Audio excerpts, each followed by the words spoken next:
All right, Lusk, let's get one thing straight. Hate speech isn't just words, it's a weapon that tears apart communities and emboldens the worst in people.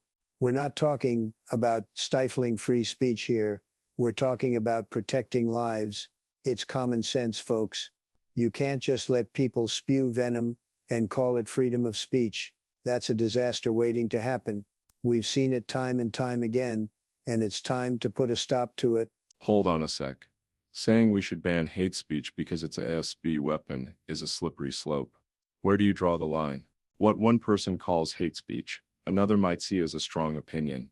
By banning it, you're not solving the root problem, you're just pushing it underground. And how exactly are you going to enforce this ban? Who gets to decide what's hate speech and what's not? Sounds like a recipe for government overreach to me. Free speech is the cornerstone of a democratic society. Chipping away at it in the name of protecting lives is dangerous. We need to address the ideas, not silence them. Oh, come on, Musk. You're trying to make this about some abstract idea of free speech, but let's talk about real people, real harm. Hate speech isn't just zit strong opinions. It's a call to action that can lead to violence. It's not about silencing ideas. It's about stopping the spread of poison that divides us. And who decides what's hate speech? Well, that's the job of a fair and just legal system, not some arbitrary overreach. We're not talking about banning political debates here.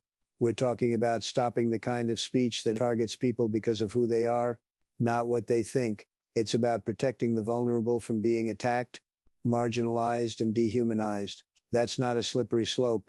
That's a line in the sand. We can't let this go unchecked. It's time to stand up for what's right, and that means taking a stand against hate.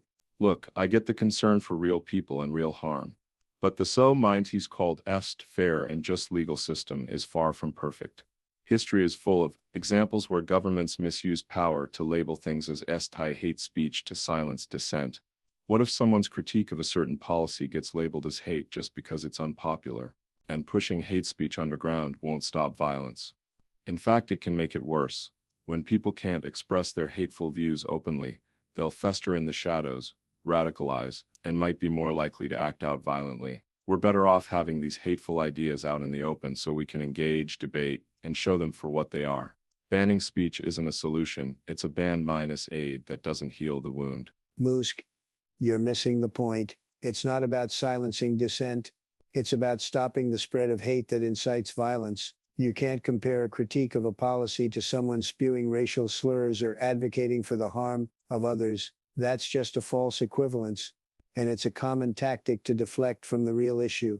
And let's not pretend that hate speech is some kind of necessary evil for a healthy debate. It's not about stifling conversation. It's about stopping the kind of rhetoric that leads to real harm. We're not talking about banning unpopular opinions. We're talking about stopping the kind of speech that targets people because of who they are, not what they think. It's about protecting the vulnerable from being attacked, marginalized, and dehumanized. That's not a slippery slope. That's a line in the sand. We can't let this go unchecked. It's time to stand up for what's right.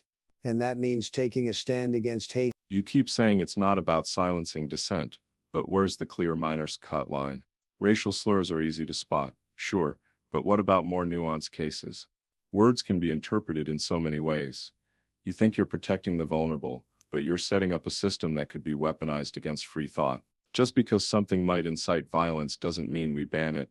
We should be teaching people to think critically, to counter bad ideas with good ones.